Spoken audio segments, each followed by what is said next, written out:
সবাই? আলহামদুলিল্লাহ সবাই ভালো আছেন। এই রোদের মধ্যে আপনারা বসে আছেন।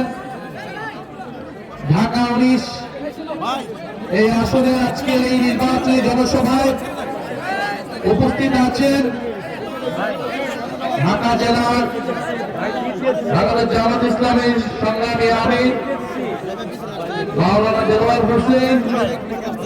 দেলোয়ার ভাই উপস্থিত আছেন, আরো উপস্থিত আছেন এই ঢাকা 19-এ জামাত ইসলাম কর্তৃক মনোনীত সাবেক প্রার্থী ছিলেন আপনাদের ঢাকা 19-এর প্রিয় নেতা মাওলানা আফজাল হোসেন ভাই, এবং আজকের নির্বাচনী জনসভা যাকে কেন্দ্র করে যারা দিলশারা পালন জাতীয় নাগরিক পার্টির কেন্দ্রীয় নেত্রী এবং আরো উপস্থিত আছেন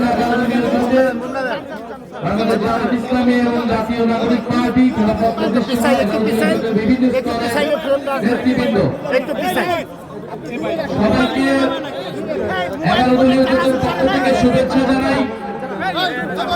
আপনারা জানেন আগামী 12ই ফেব্রুয়ারি নির্বাচন অনুষ্ঠিত হবে। সেই নির্বাচনের জন্য আমরা প্রস্তুতি নিচ্ছি। যেহেতু 11টি দল ঐক্যবদ্ধ হয়েছে, আজকে আমরা একটা ঐক্যবদ্ধ বাংলাদেশ দেখতে পাচ্ছি, যেখানে বাংলাদেশের ইসলাম প্রেমিক শক্তি, দেশপ্রেমিক শক্তি, তারুণ্যের শক্তি, সকল শক্তি ঐক্যবদ্ধ হয়েছে বাংলাদেশকে নতুন ভাবে তৈরি করার জন্য, একটি দুর্নীতিমুক্ত, বৈষম্যমুক্ত, ইনসাফ ভিত্তিক বাংলাদেশ প্রতিষ্ঠার জন্য। যেই বাংলাদেশের জন্য আমাদের জুলাই গণঅভ্যুত্থানে ভাইয়েরা শহীদ হয়েছেন, আমাদের ভাই শরীফ ওসমান হাদি শাহাদাত বরণ করেছিলেন। আমরা সেই ইনসাফের ন্যায় বিচারের বাংলাদেশ প্রতিষ্ঠার জন্যই এবারে নির্বাচনে অংশগ্রহণ করছি। অনেকগুলো মত আজকে ঐক্যবদ্ধ হয়েছে, একটা প্ল্যাটফর্মে এসেছি।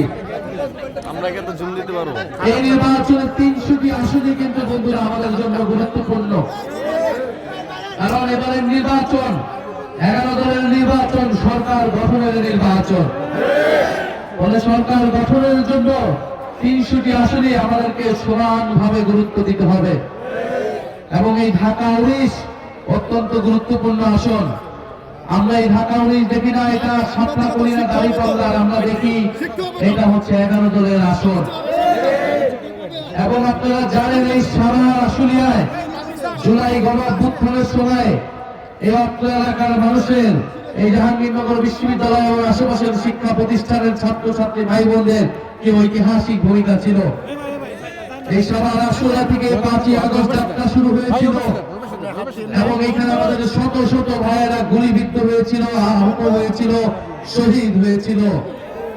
আমরা জুলাই গণঅভ্যুত্থানের অন্যতম হটস্পট এই সাভার ইনশাআল্লাহ 11 দলের পক্ষে থাকবে এই সাভারের রায়।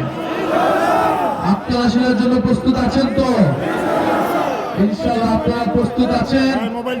আমরা দেখতে পাচ্ছি সারা বাংলাদেশে 11 দলের পক্ষে বড় জোয়ার সৃষ্টি হয়েছে। আমরা আশা করি 12ই ফেব্রুয়ারি 11 দলের পক্ষেই সেই গণজোয়ারের রায় আসবে ইনশাআল্লাহ। বাংলাদেশের মানুষ এখন কি চায়? বাংলাদেশের মানুষ চায় পরিবর্তন, বাংলাদেশের মানুষ চায় সংস্কার, বাংলাদেশের মানুষ চায় ইনসাফ। বাংলাদেশের মানুষ 5ই আগস্টের পরে নতুন কোন জালেমের আবির্ভাব দেখতে চায় না। আমরা দেখছি যারা 5ই আগস্টের পরে নতুন করে চাঁদাবাজি শুরু করেছে, নতুন করে জমি দখল শুরু করেছে, নতুন করে মানুষকে নির্যাতন করছে, যারা পাথর মেরে মানুষকে হত্যা করছে, তারাই নতুন জালেম হিসেবে আবির্ভূত হয়েছে। আগামী 12ই ফেব্রুয়ারি সেই সকল জালেমদেরকে পরাজিত করার দিন। আগামী 12ই ফেব্রুয়ারি আমাদের ঋণখেলাপিদের পরাজিত করার দিন। প্রিয় জনগণ, যদি আমার সংসদে আমার ঋণখেলাপিরা যায়, আমার ভূমিদস্যুরা সংসদে যায়, আবার বিদেশি নাগরিকত্ব যাদের রয়েছে তারাই যদি সংসদে যায়, তাহলে এই বাংলাদেশের কোনো পরিবর্তন হবে না। একটা দলের জায়গায় আরেকটা দল প্রতিস্থাপিত হবে। বাংলাদেশের মানুষ সেই কারণে গণঅভ্যুত্থান করে নাই, জীবন দেয় নাই, রক্ত দেয় নাই। ফলে এবারে নির্বাচন পরিবর্তনের নির্বাচন, সংস্কারের নির্বাচন এবং 11 দলীয় ঐক্য হচ্ছে পরিবর্তনের প্রতীক, সংস্কারের প্রতীক। দাঁড়িপাল্লা সাপড়াকালী হচ্ছে সংস্কার এবং পরিবর্তনের প্রতীক। ফলে প্রিয় ভাইয়েরা বোনেরা, আপনারা জানি এই